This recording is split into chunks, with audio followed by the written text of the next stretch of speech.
As Minister of Works and Transport, and being privy to all of the background details relating to this construction of the Solomon Hochoy Highway extension to Point Fortin, I can say without a doubt that our presence this morning, as we turn the soil for the additional packages, mark momentous progress towards this completion of this highway, whilst at the same time protecting the interests of all the people of this country.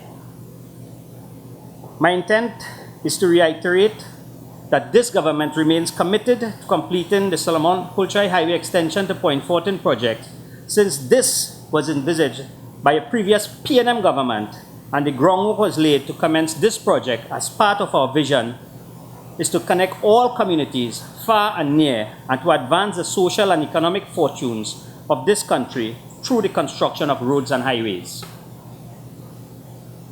Though I wish not to dwell on this, but it would be remiss of me not to mention the unfortunate circumstances of the recent past, which greedy and unscrupulous individuals took advantage of poor people by breaching their solemn trust to serve them without malice, favor, or ill will. But I need to remind you of how they turned this very project into a venture where only a few benefited to the detriment of the people of whose interests this project was intended to serve. You see, this PNM philosophy is that development must be people-centric and must always be pursuant in the wider context of social and economic advancement for all. Therefore, in the national interest, we must bring to completion this project. As Minister, I thank NITCO for all the support being given to the Ministry and the Government of Trinidad and Tobago as we partner to make this highway a reality for all our people. Despite all of our challenges, we weathered strong headwinds and kept our focus and determination to get this project completed for our people.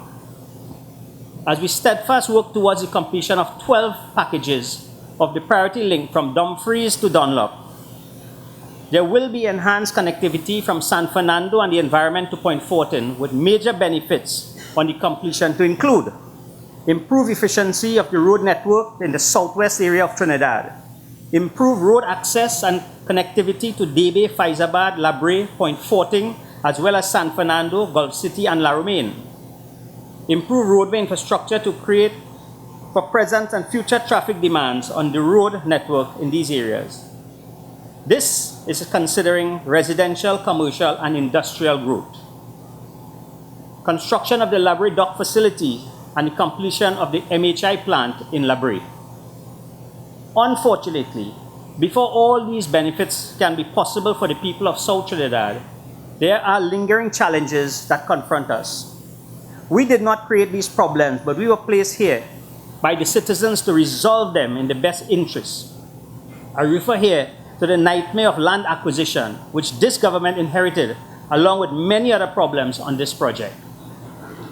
Ladies and gentlemen, the land acquisition management for the construction of the highway under the previous government had caused extensive pain to the lives of hundreds of families and has exposed the people of Trinidad and Tobago to litigation and costs to the tune of hundreds of millions of dollars.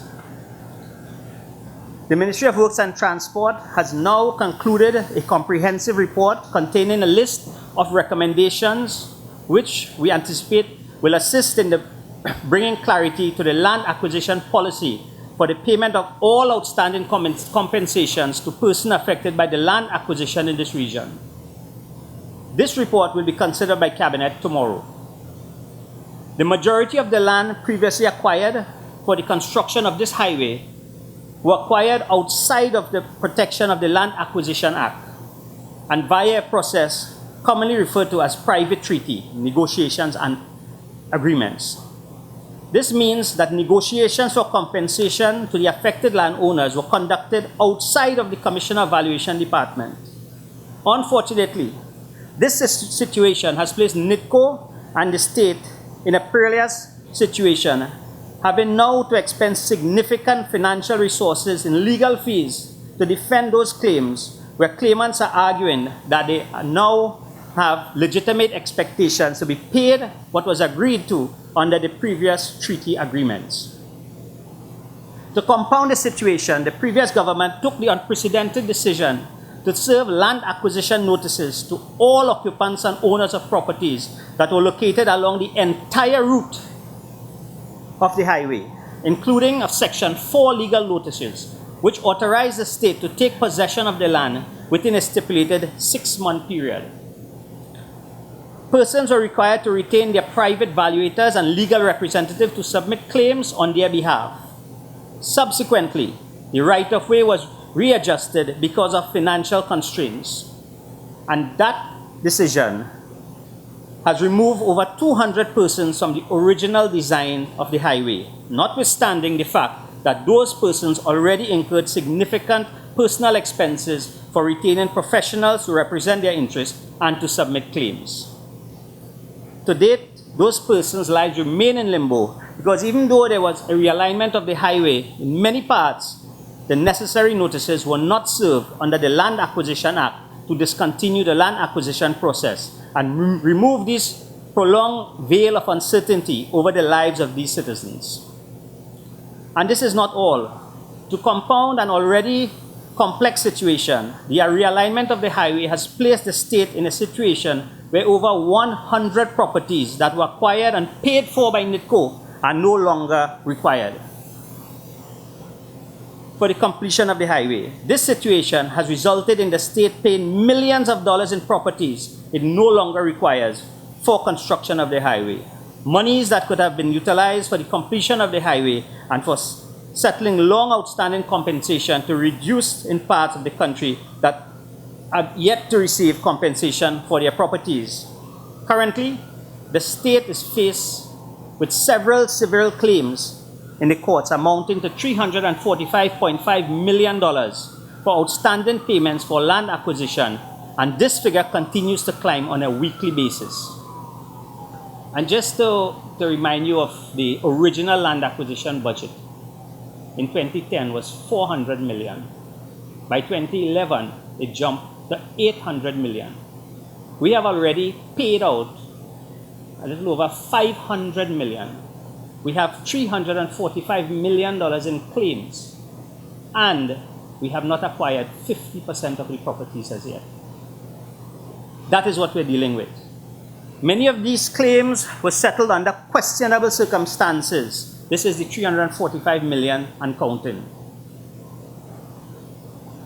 This government is now left with a task to have a decision whether to honor these dubious agreements or to review them in order to protect the state's interests. I will report for now that many of these claims are currently being reviewed because of serious concerns involving certain actions by public and private officials that were designed to inflate the value of the land and to pay public monies to persons for amounts not entitled under the Land Acquisition Act. These matters are receiving the attention of the necessary state agencies to determine whether there were breach of criminal and civil law of the country and for the appropriate action to be taken. Another serious concerns which arose during our investigation is the allocation of land as part of the compensation policy by the previous government. I do not wish to say much at this point, save to say that the evidence points to the fact that persons who were not entitled to be allocated lands were able to get their names on certain documents and were in fact allocated lands under a loose arrangement that did not protect the interests of the state. Also, many persons who have been allocated land have not paid a cent to the state, even though they received those lands under concessionary agreements. Ladies and gentlemen, you will not be surprised to know that while all this bungling was taking place in the management of the land acquisition portfolio on this very project, over $17 million was expended on consultant fees for private land acquisition consultants who were hired to assist NITCO to prevent this very thing from happening. One former minister hired and was paid $4 million in legal fees in just over 1 year. The former minister is now on record as representing a client against NITCO in the court today, even though she was previously retained by NITCO in this said matter. Today I put you and the nation on notice that this said person, a well-positioned themselves to be a key spokesman on the land acquisition matter in the Sister Isles as we move towards construction of the new terminal and the NAR Robinson International Airport.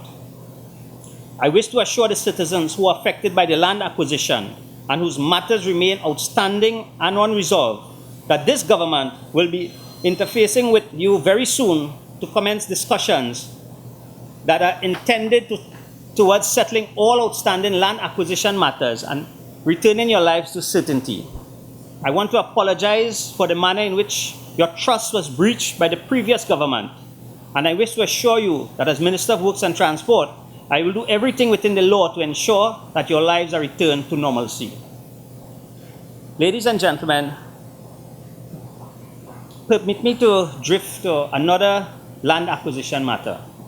Recently, many of you may have seen some UNC decimated mischief, lies, and fake news about me receiving $100 million in compensation for acquisition at a Kedona property.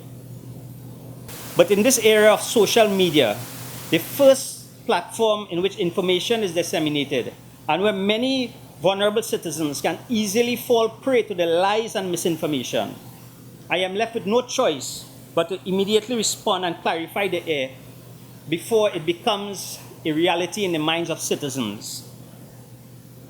And I just want to remind you, this fake information was placed Sunday in the public domain.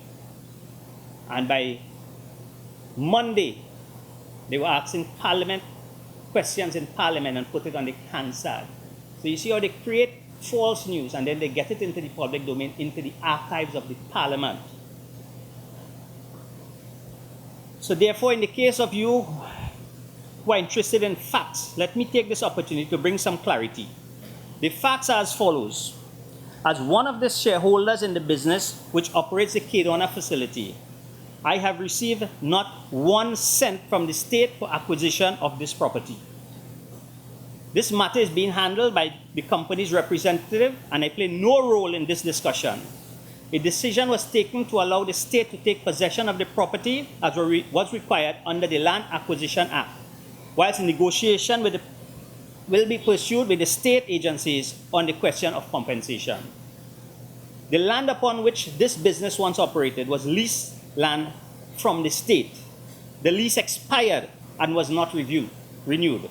Therefore, there is no question of compensation for land and not even an expectation. The negotiations is still being pursued with the Commissioner of Valuation, Commissioner of State Land, and the Ministry of Finance. I will always maintain an arm's length approach to this matter, and if the UNC intends to score political points or make mischief on this matter, I assure them that they will be profoundly disappointed. The land acquisition process commenced in 2013 under the UNC government. It was the UNC who came to the company in 2013 and served notices to acquire the land, not this government. Long before I ever dreamed of becoming a government minister in the future PNM government. This government simply completed the acquisition process which the UNC government started. So to insinuate the UNC operatives that this government acquired the property so that I can benefit is laughable and downright ridiculous. The UNC land acquisition budget, and it's important that you listen to this, the UNC land acquisition budget for the Cura project was approximately $150 million. This is for all the properties that was required.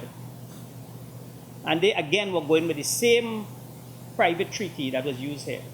This government, the PNM government acquisition budget for the same amount of properties was reduced to $87 million. A saving of $63 million just on a $150 million project. The UNC cost for the construction of the interchange was $200 million more than what this government awarded the contract for. This country must ask the UNC, rather than putting fake information about the minister getting $100 million, who was getting the extra $200 million on that project? That should be the big question. My impression is that if you keep putting fake information, then the population will think how much money the minister gets. And the population will forget that a minister was fired from the government for for reporting to the Prime Minister another minister was interfering in the procurement process. The truth is that on that one project, we were able to save in excess of $250 million. I remind this country of these facts because the UNC cannot stand in the face and face facts or have a conversation which is anchored in truth and fact. They try to hoodwink the population by spewing fake news and lies in the public domain, hoping that this government can be distracted and expend time to respond to their lies and misinformation. It is regrettable, but this has become a reality in Trinidad and Tobago. We must always be ready to dispel the fake news with facts and to remind the country of the persons who are behind the dumping of fake news and misinformation. Ladies and gentlemen, when all is said and done and the Solomon-Hochoy Highway extension is successfully extended to reach Point Fortin, we in this government and the people who travel to this part of the country will be able to breathe a sign of relief. Imagine that by the end of 2020, easy and more equitable access to work and school and improved community life will become a reality for the people and in the surrounding communities. Let us look ahead to the time when families that travel from the rural communities to deep south can, at a quicker pace, reach San Fernando, the city center, and then go on to visit relatives further north using a combination of improved highway and connector roads. Travelers moving from one district to the next can do so seamlessly and efficiently. This vision can only be realized through the ambitious and genuine commitment of the Ministry of Works and Transport and its valuable partners, all in our vision and policy to bring about sustainable transportation system for Trinidad and Tobago.